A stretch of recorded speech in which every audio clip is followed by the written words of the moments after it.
Hello, welcome to our program tonight.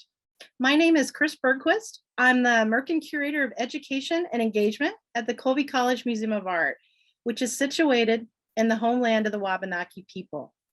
And on behalf of the museum staff and our presenters tonight, I'd like to begin our time together by expressing our respect to the indigenous communities who have lived on these ancestral lands for almost 15,000 years, and to the future generations. And with this acknowledgement, we recognize the legacies of settler colonialism and signal an ongoing commitment to building relationships with the Wabanaki. Thank you. Tonight, we are kicking off our Art and series for the 2021-22 academic year. These programs bring together visiting artists, scholars, museum staff, and community experts for conversations about exhibitions, collections, and projects at the Colby College Museum of Art and its Lunder Institute for American Art. And now our programs this year will be a mix of in-person, hybrid, or virtual, like this one, designed for anyone who's interested in learning more about art and the key issues of our times. And we have had a wonderful summer at the museum, spending time with our exhibition that the presenters will be speaking about tonight. Inside Out, the Prints of Mary Cassatt is an exhibition that gives fresh insight into the work of Mary Cassatt, one of the most well-known female artists of the 19th century. Our speakers will be Daniel Harkett, Associate Professor of Art at Colby College and contributor to the exhibition catalog, and the co-curators of the exhibition, Justin McCann, Lunder Curator for American Art and Whistler Studies at the Colby College Museum of Art, and Shalini Gall. At the Portland Museum of Art, her roles are Chief Curator, the Susan Donnell and Harry W. Konkel, Curator of European Art and Director of Academic Engagement. And so now I invite all of you to just take a deep, relaxing breath. Get comfortable and just enjoy the next hour's conversation about a fascinating artist. As questions come to you, please feel free to submit them using the Q&A tab, which is located at the bottom of your screen. You'll also see there's a closed captioning tab if you want to follow along. Zoom makes that possible. And with that, I'll just pass things off to Justin McCann, who will be facilitating the conversation tonight. Great, thank you so much, Chris, for that wonderful introduction. Daniel and Shalini, it's so nice to see both of you. I have many fond memories of us working on this project together. I wish we could do this in person, but we will just need to find another time to be able to do that. I also just want to welcome everyone who's on the Zoom tonight. Thank you all for making time to learn more about Mary Cassatt and our exhibition. As Chris said, please leave your comments, your questions in the Q&A box. We will reserve time at the end, and we'll do our best to answer those questions as thoroughly as possible. Just some sort of outline of what we'll be doing tonight. Shalini and Daniel and I will be talking about, obviously, the exhibition. I'll start with a basic overview and a brief bio about Cassatt. You'll also get kind of a little bit of a behind the scenes, the origins of the exhibition and where it really came from, and some key conversations that we had with Daniel as well that really helped shape aspects of the exhibition. We'll also be exploring themes of process and experimentation, women and children, obviously with Cassatt, privacy and intimacy, and social life and social rituals of women in Paris in the 19th century.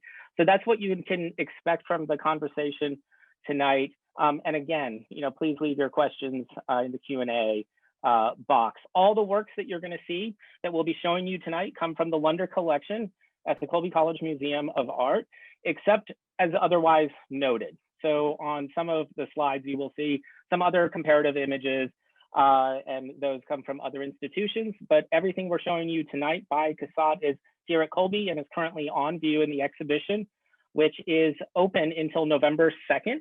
So there's still plenty of time to come here and see it. We also have a catalog as well that I will promote as well. Both Shalini and I and Daniel contributed, and Justine DeYoung was the fourth contributor.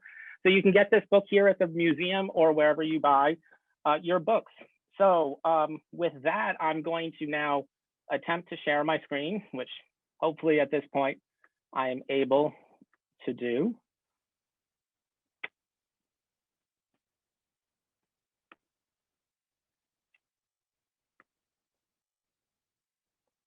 All right. Does that look good, Shalini and Daniel? Awesome. Perfect. Well, I'll go ahead and get started with just a little bit of an overview of the exhibition. Most people are familiar with Mary Cassatt as a painter. We have this great collection of prints by Cassatt here at the Colby College Museum of Art. And I'm just going to walk you through, I'm going to show you some images of installation shots of the exhibition.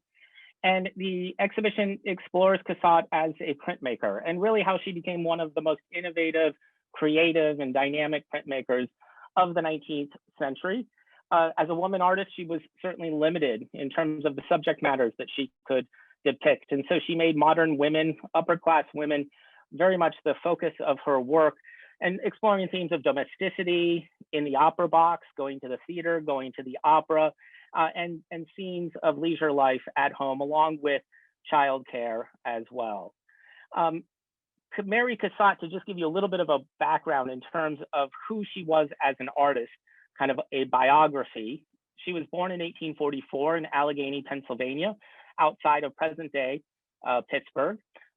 She grew up in a very affluent family, and her family went to Europe for several years when she was a young girl. And I think it was there that she was first exposed to European art, sort of the great tradition of Western art, and also started to pick up a facility with languages as well. She came back with her family and they settled in Philadelphia. And it was there that she really decided to embark on a career as an artist. And in 1860, she enrolled at the Pennsylvania Academy of Fine Arts as a student. And she was one of several women as a student there. But again, the curriculum was very much suited for male artists. And so she found it quite limiting. The Civil War was occurring at the moment, at that time period, so she wasn't able to go to Europe. But at the end of the war, she then moved to Europe to study art in France, with travels in Spain and in Italy as well. And Cassatt very much sort of grew through that tradition of that time period in terms of an academic style of art that was very popular with collectors and dealers at the time. But Cassatt, by the middle 1870s, was really kind of yearning for some creative freedom. And at that point, she and Edgar Degas, who was a member of the Impressionists, one of the most radical art movements of the time period, befriended one another. And Degas was a great admirer of her work, his work as well. And he invited her to join the Impressionists and exhibit with them in the late 1870s. And Cassatt then said, "At last, I am free." She felt incredibly independent. And it was at that moment that she also picked up printmaking. And I find it really interesting that Cassatt was already a well-established artist. She was a painter primarily. And here she is somewhat not quite mid-career, but she's picking up an entirely new medium and quickly masters it as well. So I'm going to leave it there in terms of the biography, because we're going to be exploring kind of that moment onward in Cassatt's career from the time she starts to make prints in 1878, 1879 going forward. So one of the questions, you've seen some installation shots so far of the exhibition, and you probably noticed that on our title wall, we have installed some wallpaper. And this it was a lot of fun to be able to pick out this wallpaper and to work with the designer, Francis McLeod. And I've heard a lot of comments that we should be selling this in the museum. It's also the end papers to the catalog as well. So it sort of makes a nice connection between the exhibition and the book. But, you know, Shalini, I remember you and we were looking at a number of different patterns. I wonder, you know, why did we want to install wallpaper in that space, and kind of what was our thinking? Yeah, it's a great question, Justin. I just want to thank you and Chris for asking me first to join this discussion tonight, and also thank you and Daniel for being such great partners and collaborators in this project. You know, I think the discussions about wallpaper were really kind of at the crux of the discussions of why we all wanted to work together, which was to think about these scenes of interiority, to think about these scenes of domestic space, kind of what it means to be in that kind of space, and the kinds of things that surround and surrounded individuals in the 19th century in those spaces, whether they were objects or whether they were wallpaper,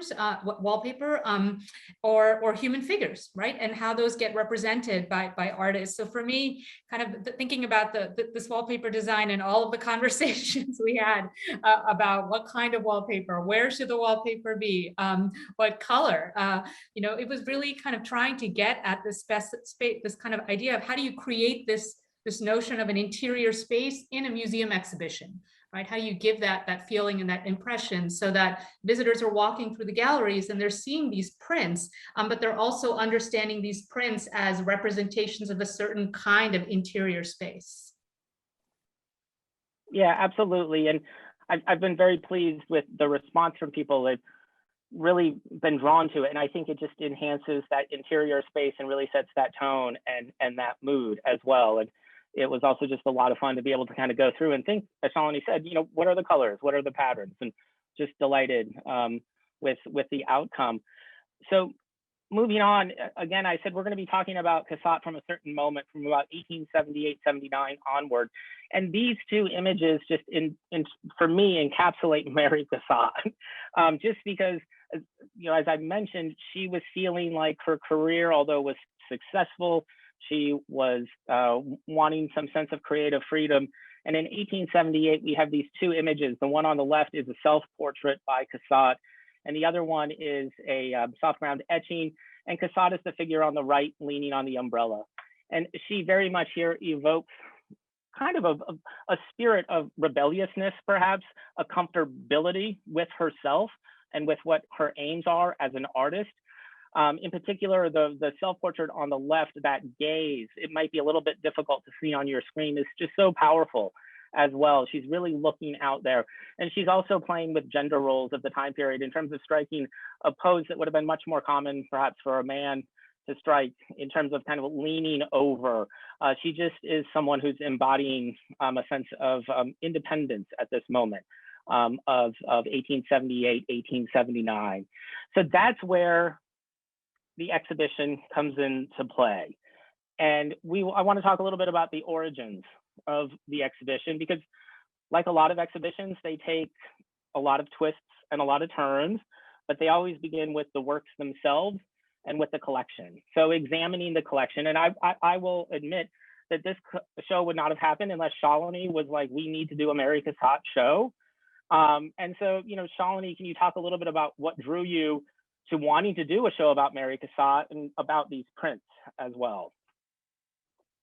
Yeah, of course, I'm happy to talk about that. I'd also love to hear Daniel's thoughts on this, because I remember vividly the first time we showed these prints to Daniel and just kind of how struck he was by them. It's extraordinary that these experimental prints are part of the Lunder collection at Colby, and they really show an artist who perhaps today's more well known for her painting, really kind of doing some extraordinary things in printmaking. And Daniel, I remember those early conversations where we were looking at these and I think you said, wow. I think that was your first exclamation, but perhaps you could speak a little bit about kind of what that what impact these had on you, particularly as a historian of French art. Sure. Well, first of all, thank you to all of you for this wonderful show and for inviting me to be involved. It's been such a pleasure. And I think that I love this, starting in this way, thinking about those conversations that we had early on, because it just gives you that sense that exhibitions emerge out of energetic conversations that people are having around objects. And that's really how it felt when I came into storage. We were looking at the prints together. It was really, really exciting to have that exchange with you both and to be looking at these fabulous works. They did strike me as these incredible spaces for experimentation for Cassatt, and meditations on different kinds of space too. And I'm always very, very interested in how Cassatt navigates between the private and the public in the 19th century.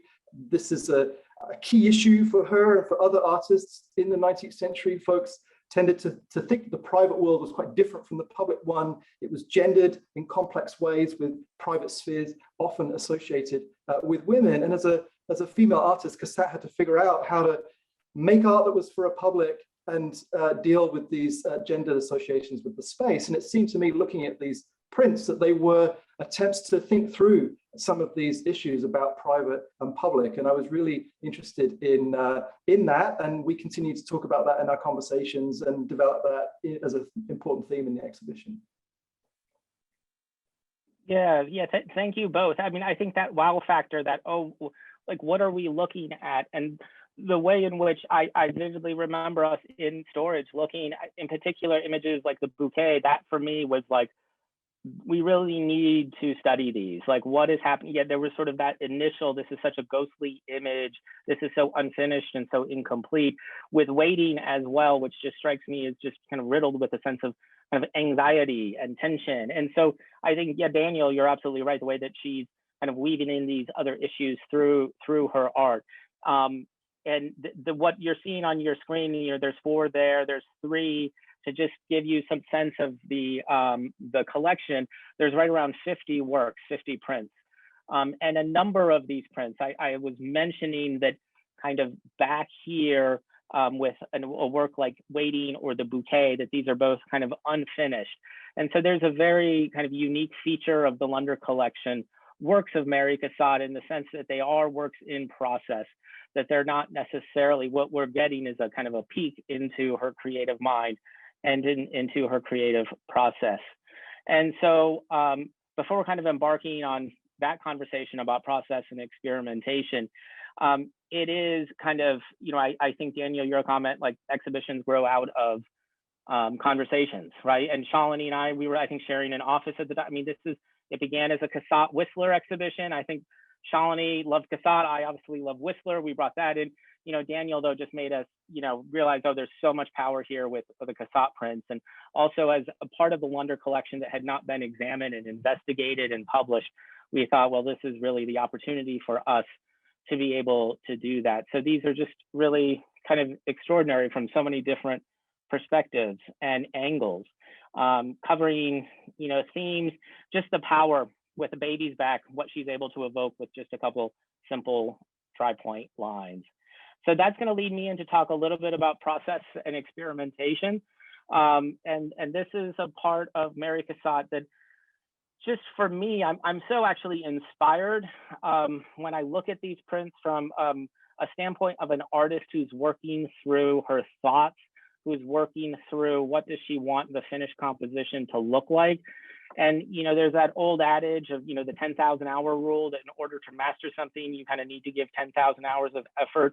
And in a museum setting, we often see finished masterpieces hanging on a wall. They'll sometimes be accompanied by drawings or by studies that kind of lead up to it. But a good aspect, a good chunk of this exhibition is focused on artistic process. And the works that we see are in process. They're moving from one state to another.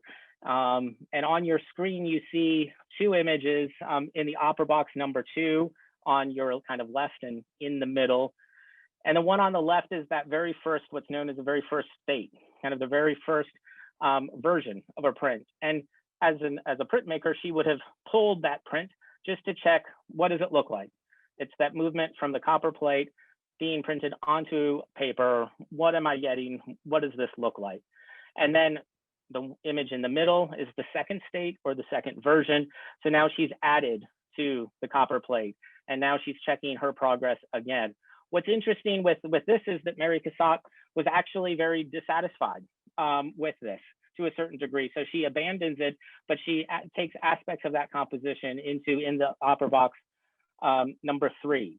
Which is sort of the final version. So we see an artist that is working through a process and is also kind of abandoning one work to just change it in certain ways that leads up to kind of this final version here.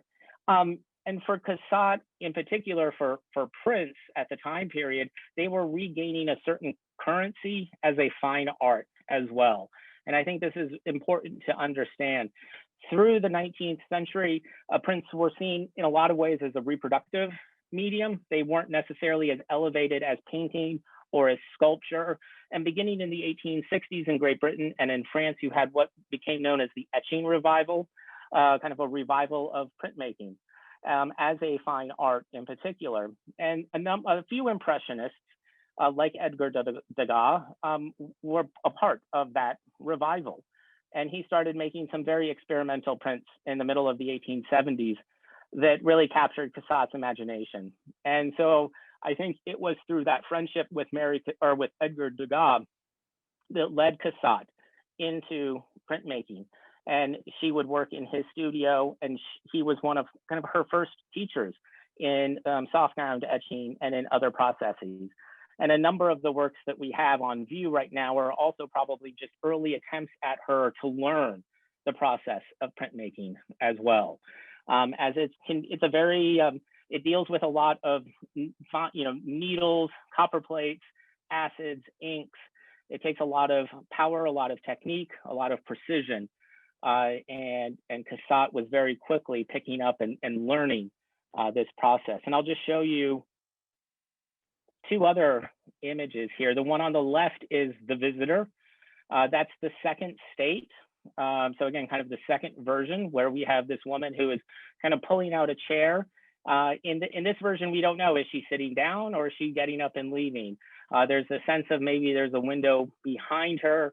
And then on the left, we have the same subject matter, the visitor, in a much later state, either the fifth or the final sixth state. And there you get a real sense of, okay, now on the right, there's a woman sitting there. The woman is either, again, standing up or sitting down. We have kind of a curtain behind her. There's a window, there's light coming in. So it's just incredible to be able to look at some of these prints and again, to get a peek in that creative mind and that creative process. And I hope for Colby students or anyone interested in doing something that they'll take some inspiration from her as someone who is willing to experiment, to innovate, to take chances.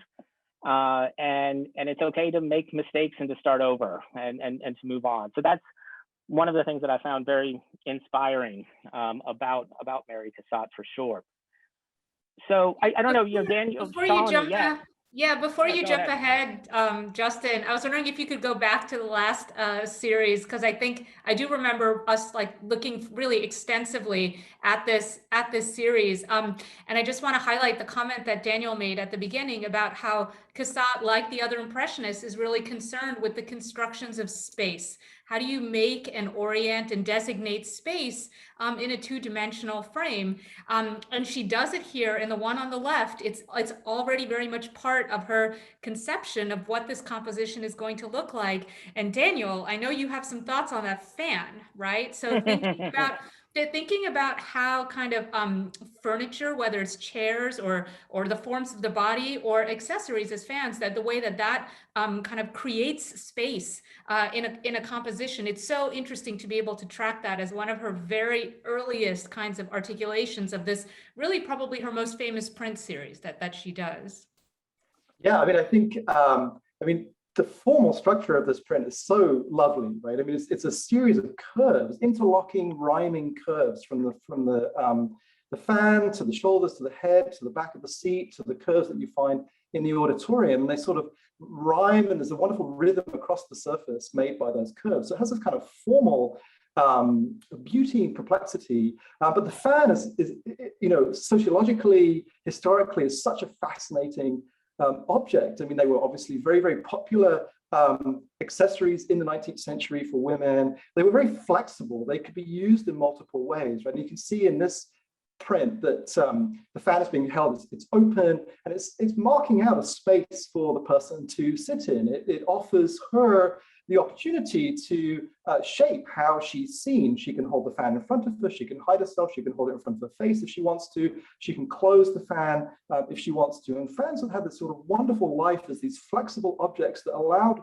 women to regulate their place in these public spaces. So women were often thought of as being the subject of other people's looks when they were out in public, right? They were on display in a certain sense. And the fan brought women some agency back, right? It gave people opportunities to manage and control their visibility. So such an interesting object in general. And I think it's no coincidence that Cassatt takes it up so prominently in this print, because she's so fascinated by how to navigate through the public spaces of Paris.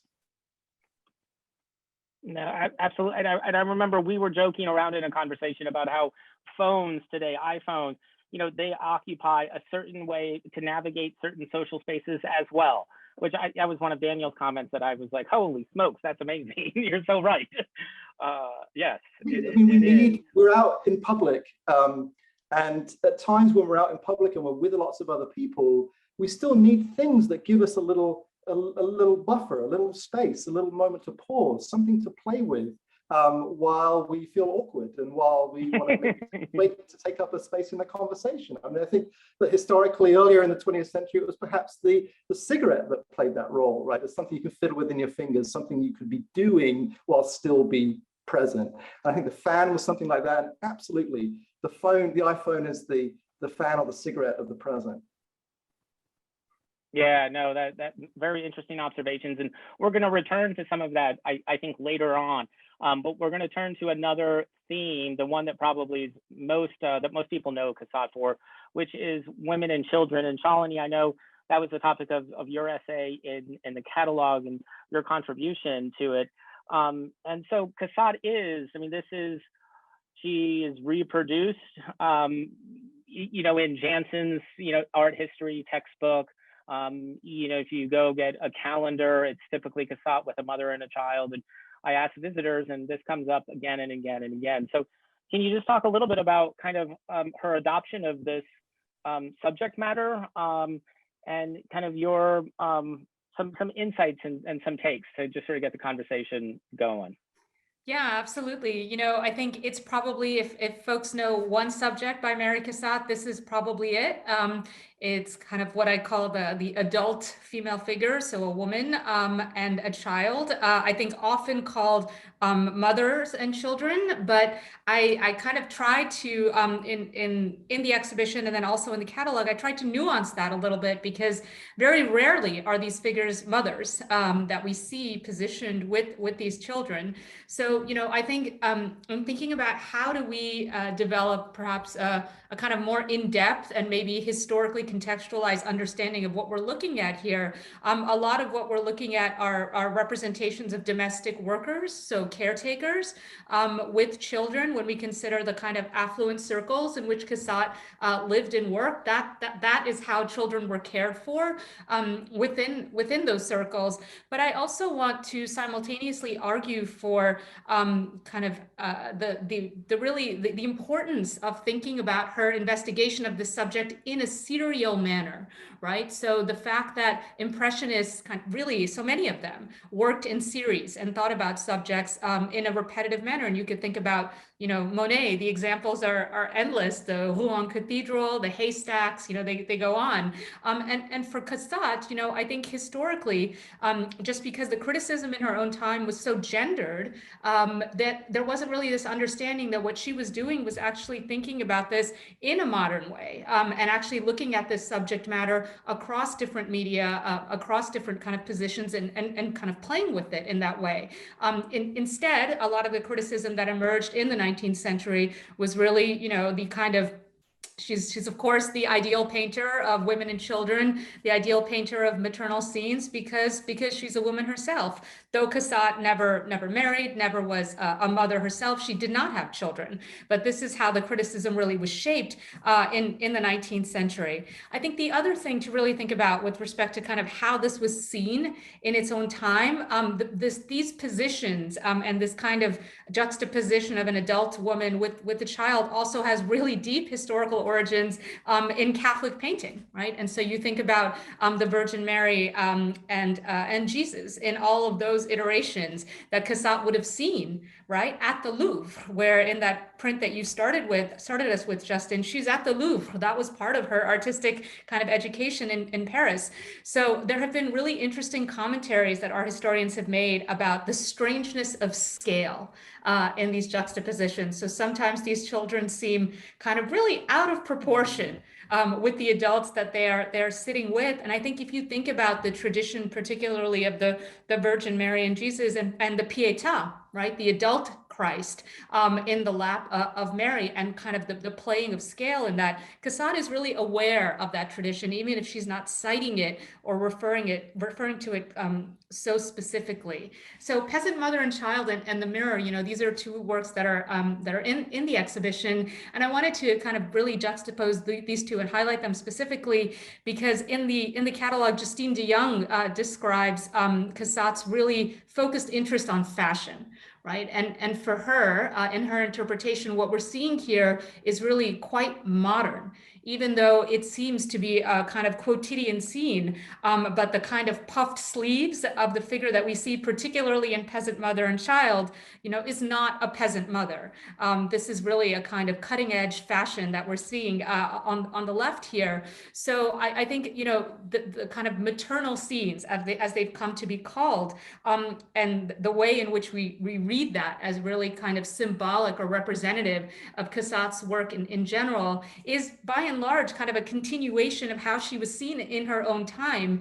And I think sometimes distracts from really the modernity of what she's doing here, taking a subject, looking at it in serial fashion, engaging with the modern forms that she's seeing around her, whether it's fans or modern dresses, and in the mirror, you know, thinking about the kind of the aesthetic of the mirror, right, in the background. And when you think about the traditions of 19th century French painting, that was a really common element used by most of the Impressionist painters, I would say, to suggest an expansion of space, a reflection, and also to kind of play with viewers' expectations, right? We think of the title Inside Out, right? What is represented, what is not? And how do you think about a reversal of space in this way? So that was kind of the larger framework that we tried to establish, I think, both in the show and in the catalog, around scenes and images of women and children.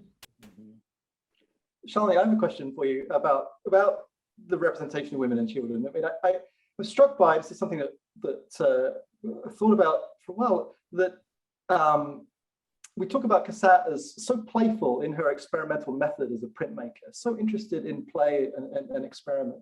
But in these scenes of mothers and children, rarely do we see children playing, right? There's a sort of the seriousness about the kids in these pictures. And I'm wondering why that might be. And I mean, I thought, and I'll throw this out, is this part of her attempt to be modern? Is it that the sweet picture of the child playing is too associated with sort of sentimental tropes that she wants to reject? So I'm curious about what you think of that. Yeah, I mean, you really don't see it a lot in these earlier representations that she's doing of women and children. And I think there is something to be said there. You know, and Daniel, you can speak more about this, of the kind of distanced, somewhat alienated gaze that you see in a lot of these adult sitters. They're also repeated and echoed in the children and the way that they're represented. So, you know, there are very few of these early scenes that are really what I would call kind of tender maternal affection. You often get these juxtaposed bodies that seem quite psychologically distant one from the other. Well, Repose is a great example that you see there on your right, in terms of that vacant gaze and kind of these bodies that don't quite, I mean, the baby even looks like it's shrugging its shoulders in a lot of ways. And so, and that is because if you go to other ones, the Peasant Mother and a Child, that's baby Thomas, Thomas is the boy there. I can't remember the relationship off the top of my head that Cassatt had to this particular mother and her baby, but it is a lot of the models that Cassatt used were at times domestic help, and at other times were family members or extended friends. And I think certain times you can kind of tell a difference between what the relationship is. Sometimes it is later on a little bit more maternal, and other times there is, even in the mirror, a sense of tiredness or a sense of weariness. It's not quite the most, but I also think that without that sentimentality, I mean, I think if there was a lot of sentimentality, I think it wouldn't speak to us today. So there's a reason why we're able to actually hang these and people really respond to them in a lot of ways, because they are very modern for the 19th century. And I think they still kind of resonate with anyone who has a family and is taking care of children as well, because there is a certain kind of truthfulness in that relationship as well. And at times the gazes are sort of strange. And at other times with the peasant mother and a child, yeah, the person holding the child is going to be looking at it, and the child is going to be looking out into the world, right? The child just wants to, what's happening over there. So I think there's a naturalness at times that she's able to get as well. But Daniel, did you have any other thoughts about mothers and children before? I was just going to say that as the parent of a toddler, I can attest that tiredness, even exhaustion, is a key element of the. Yeah, I think I'll just echo Daniel's sentiment there, and add that toddlers are not often in static positions. But you know, I think the really beautiful thing about the print on the right, and you know, if folks have not seen the exhibition, I really hope they take the opportunity to come in and look closely, is just visually what she's able to pull off in that juxtaposition of that center. When you see the torso of the female figure and the child's body, you know, it's so spare the way she has represented that child's body, and yet you immediately get a sense of kind of how those two bodies are folded one into the other in this really kind of unified, molded way. And so the ways in which these bodies kind of unite and integrate with each other, again, in this really complicated understanding of printmaking. And Justin, you know, you could describe better than I kind of the etching that she's doing here, the dry point, and then again, the absence of it, right? Really, it's the active part of negative space that is really composing the child's body there. It's really just artistically exquisite when you see this kind of in person. Yeah, absolutely. And I think we're going to actually keep talking about gazes, or we're going to keep talking about, like, what are people thinking? What is this woman thinking? What is this child thinking? Because I know Daniel, one of the things he's been thinking a lot about with Cassatt is ambiguous states of mind. So in terms of, we see a lot of images of women who might be having tea, or who might be sitting and reading on a couch, and or they're leaning against the couch, and there's someone else that's in the area, but there's no real sense of a relationship. They're not conversing with one another necessarily. And so there are these kind of ambiguous states of mind. That's the term that Daniel uses. So Daniel, I'll turn it over to you to talk a little bit about that and to unpack it, because I think it's something that our visitors are also noticing, and certainly other art historians and scholars have in the past. Absolutely. So if we move to that next slide there, the painting, I put this in because this is a painting down in the MFA that I've looked at many times and love and I'm fascinated by. And I think that for a long time when I was looking at this painting of these two young women sitting, having tea, but looking past each other, or they're present together quite close physically, but are they close psychologically? Is there a sort of a way in which they're interacting? And in many ways, this picture makes it look as if there isn't, but they look away from one another. They're in different worlds. And I think for a long time, when I was looking at this painting, I was thinking about it as a kind of an image of boredom, an image of rigidity, an image of the kind of constraint that one might experience in a sort of upper middle class parlor. And then I think more recently, and through thinking about this show, I came to a sort of different way of thinking about it. I was sort of fascinated by the possibility that what we're seeing here are two people who are sort of off in their own worlds. They might be daydreaming, they're thinking about something else, and that Cassatt opens up a space in the picture for these young women to develop daydreams and thoughts about all kinds of subjects that aren't accessible to the viewer. So she sort of offers them, she brings them present before us, yet also gives them some autonomy. And I think this is a different way of thinking about it than as a sort of uptight, genteel ritual. And this idea that, you know, many of Cassatt's figures are offered a sort of autonomy in her work, I think really comes through in many of the prints. Maybe we can look at a couple of those next. If you move the slide on, that frequently in the prints you see two figures together, but they're not necessarily close physically as in the mirror, but they're looking off in different directions. When we're looking at the single figure of Lydia here having tea, she looks lost in her thoughts, and it's actually quite hard for us to determine what it is that she's thinking about is really difficult, right? What is she thinking about? What she might have for dinner? Is she thinking about love and loss? Is she, I mean, we just don't know. And I think that Cassatt sort of allows her figures to have that kind of space for themselves, which I think that, again, thinking about the sort of gendered context of the 19th century, of the way in which women were so often on display and expected to fulfill certain roles, I think that according this kind of autonomy to her figures is a kind of radical gesture. It sort of allows them to occupy a space of their own. And I find this again and again in Cassatt's prints, especially. Just need to move to the next one.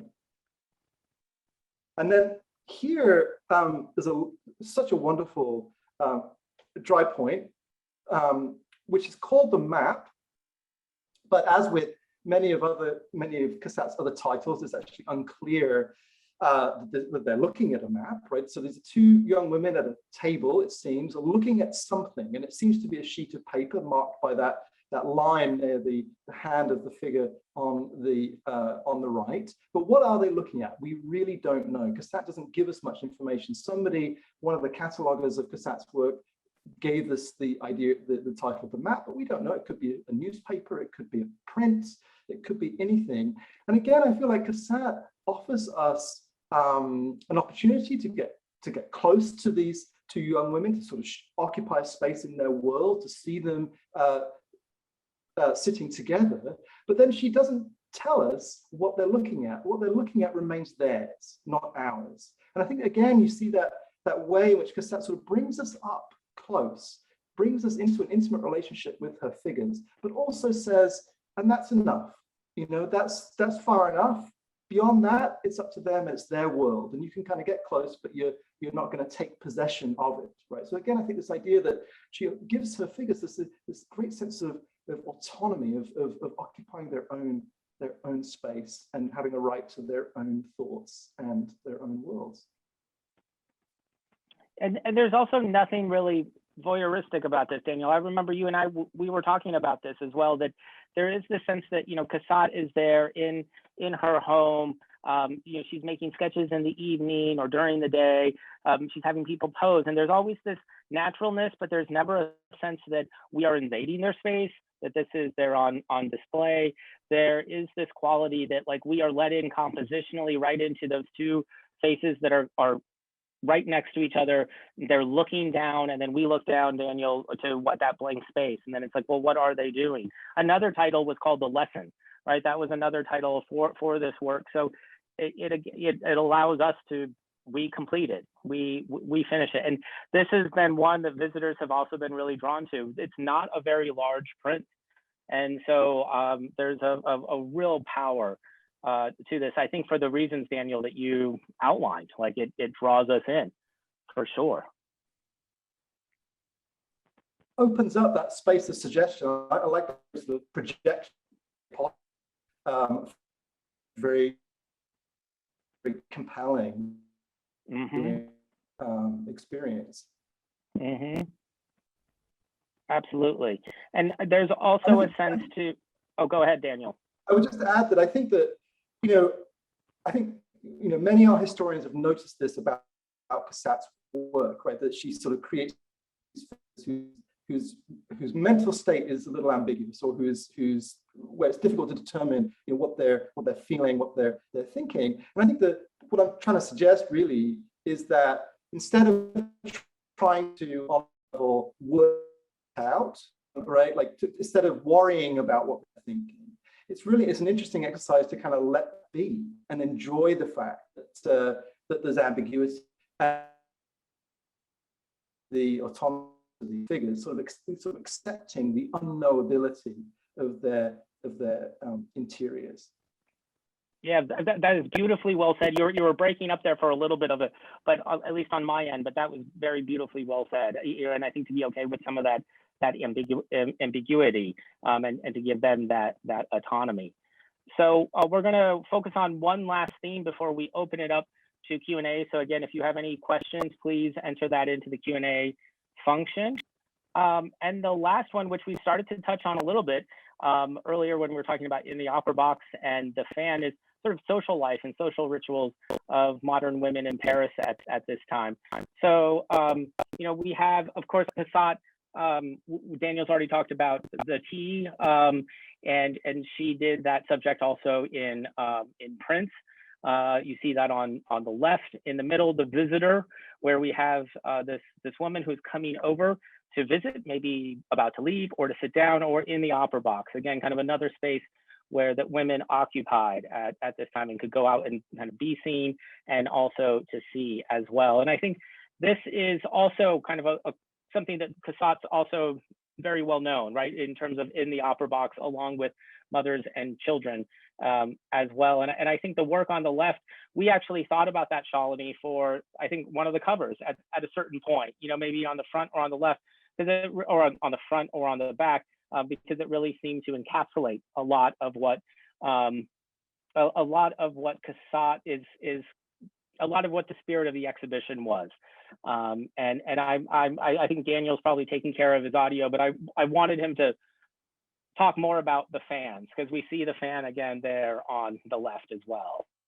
Yeah, I mean, it's so striking how, you know, the fan, again, like Daniel mentioned, is really a visual device to create space. And if you look at the T on the left, right, it almost breaks that space, again, going from the dark, the inked part of the surface to the non-inked part, right? So to kind of what you see there, the kind of the trespassing of the fan into a different visual plane, you know, and the print on the left, the T from 1890, it is just such this, it's an extraordinarily well-crafted impressionist composition, from the floating table, the kind of distant position of the body of the female figure, the kind of gaze off to the side, and then again, like this really kind of confused spatial background, you know, and I think, Justin, you know, we've talked quite a bit about how Cassatt created these spaces with really a profound understanding of the power of the inked surface and the non-inked surface, right? And it's really quite different than approaching a painting, right? So the fact that she's thinking about kind of how to create these spaces by using this kind of reverse technology of printmaking, you know, it's quite extraordinary. And, you know, we haven't talked too much about kind of what it meant for Cassatt as a woman to be doing this level of sophisticated printmaking at the time. I didn't know if you wanted to address that. Yeah, no, absolutely. Printmaking it was very much gendered as an art form for men. It was something, in terms of her own academic training, it would have been, like I said, you know, painting and drawing. She had some printmaking experience, probably with engraving as kind of just some basic lessons. But again, we're dealing with sharp instruments. We're dealing with acids and copper plates and metal. We're dealing with the actual physical nature of making a print. I'm not a printmaker, but it takes a lot of actual physical effort and physical strain, and then to pull the print, to roll it through a press at this time as well, that she's kind of really taking all of these things on is really remarkable. So again, she's kind of breaking a lot of those gender barriers, you know, as much as she is able to as an artist at this time period, which is just extraordinary. So we are coming up on, we have about 10 minutes left. This time has gone by incredibly quickly. And I guess if we can go to the Q&A section now. So Chris, there you are, you're reappearing. Yeah. You know, it's so funny. I actually said, you know, sit back and relax. And this whole time I've been like on my elbows, like looking really carefully at these images. Thank you all so much. It's been so fun to like hear your words and then look at all of those things in Daniel, that curving line. Oh, it was just beautiful. So thank you. Okay, so some questions. This is one that came up that that I think maybe a lot of people are interested in. Do the prints kind of stand alone? So like, for example, like in the opera box, you know, there's different prints, and then Marilyn, who gave us this question, said that she feels like she's made the same image in a painting. So did prints kind of lead to a colored work of art, or were they just on their own? Like, here's a print that's available. No, she's doing both at the same time, and I don't think she's necessarily privileging one over the other. I mean, perhaps painting just in terms of her own artistic reputation, displaying with the Impressionists, but in the opera box, when you come to the museum, we actually reproduce a painting that is strikingly similar to this print, so from the exact same time period. So she's thinking about these compositions in painting and in prints, but she's not using her prints as studies. I think as Shalini and Daniel have both pointed out so well in terms of sort of their analysis, their visual analysis, she's doing things that are unique to the printmaking process. And so she's not trying to copy or mass produce a painting. But she's exploring the same subject matter, just in different media. Yeah. Was there anything else anybody else wanted to add to that? No. All good. Okay. Another question. You mentioned the peasant mother and child and the fact that maybe she doesn't particularly look like a peasant or in the map. Did Cassatt name the prints that she did, or did somebody else create those titles? Yeah, Daniel referenced this earlier. A lot of the titles that we have for her prints were added later by folks who cataloged her works, and so these are not some of them are not original titles.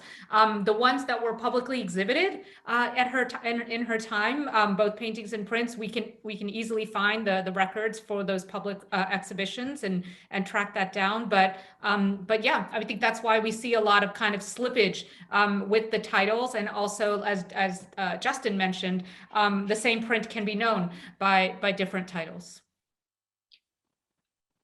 Another question kind of related to the pandemic, which I don't know about all of you. I thought we were in a different place this summer, and now we are not.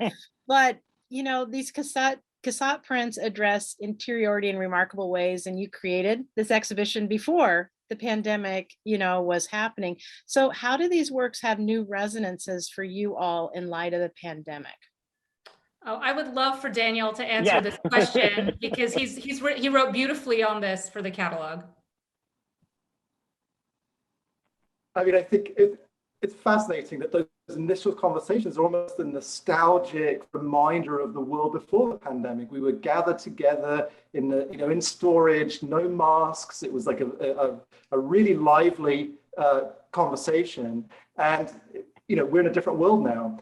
I was writing my essay in the middle, the summer of last summer, so summer 2020, so that sort of when the pandemic was really gathering steam. And for me, these pictures just resonated even more. All the images resonated even more because I was living still am living in a house with a toddler, with a teenager, with two parents who are trying to also work while manage the children, remote school, everything seemed to be happening in the house, and it was completely chaotic, like all the time. And so Cassatt, with the way in which she sort of marks out space for people to have a moment of repose, a moment of peace and quiet amid all the domestic sociability that's happening around them. For me, it was enormously resonant. It was something that really was something I wanted, something that sort of, holding open that space for is just a moment of peace.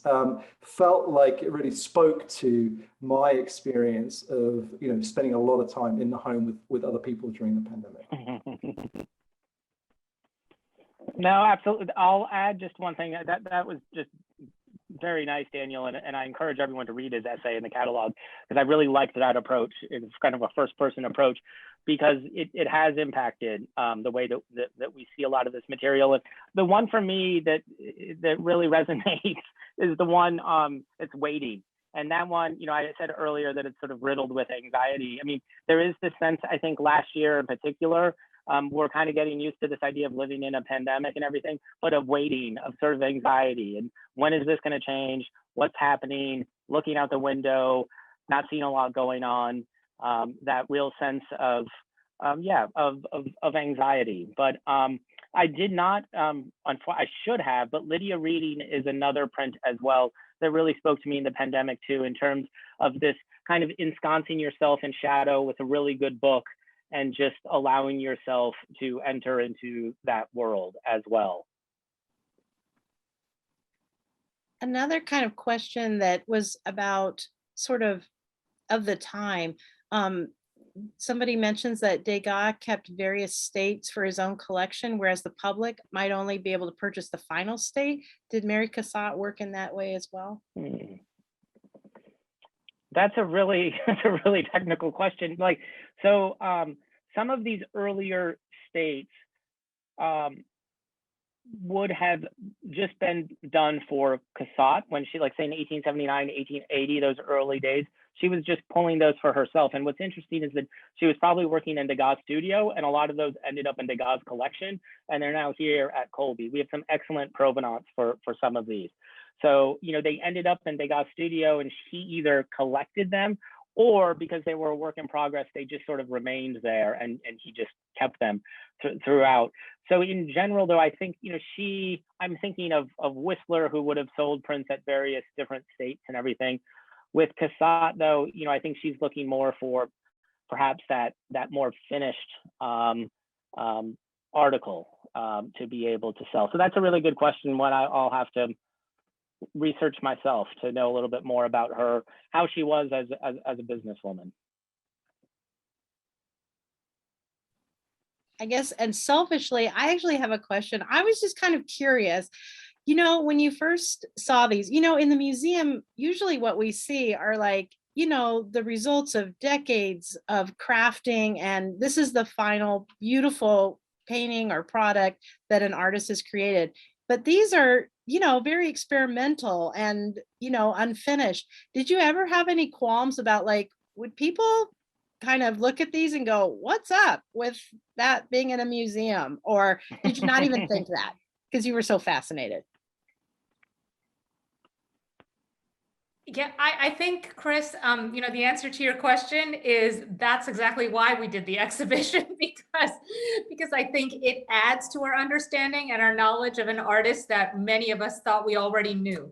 And so it's fascinating to be able to, and rare to be able to have these working proofs and these materials in development for final compositions. You know, Justin can attest that most printmakers also destroy a lot of these works so that only the kind of final versions survive. So the fact that we know that this was her foray into this medium, that we know that this medium was really kind of at the core of perhaps the most important modernist art movement of the 19th century, you know, right? Thinking about kind of what printmaking was doing, and that it was accessible, right? I think there's a question that someone asked about this, right? That being able to buy prints and collect them was just more accessible than collecting paintings. You know, it tells us something about how the Impressionist aesthetic could be more easily accessed by people who maybe didn't have the means to purchase paintings. Well, thank you all so much. I just wanted to say thank you for the presenters for joining us tonight and giving this wonderful presentation, and also for all the participants for being with us and asking those wonderful questions. If you can, I would encourage you to visit the museum. The exhibition is open through November 2nd. But if you can't visit the museum in person, we do have like a wealth of information on the website. So you can pull up those images and look at them really carefully on your computer. And I also would just like to say that this program has been recorded. And so we'll have that available next week with captioning. And then our next Art and program will be at 6 p.m. on Tuesday, October 12th. Dred Scott, the 2021-22 Senior Fellow at the Lunder Institute for American Art, will be speaking about his work. And this will likely be a hybrid program. We're still trying to figure this out, but there may be limited in-person seating for that, as well as virtual viewing as an option. So again, thank you so much for joining us tonight and just making art a part of your life. Good night.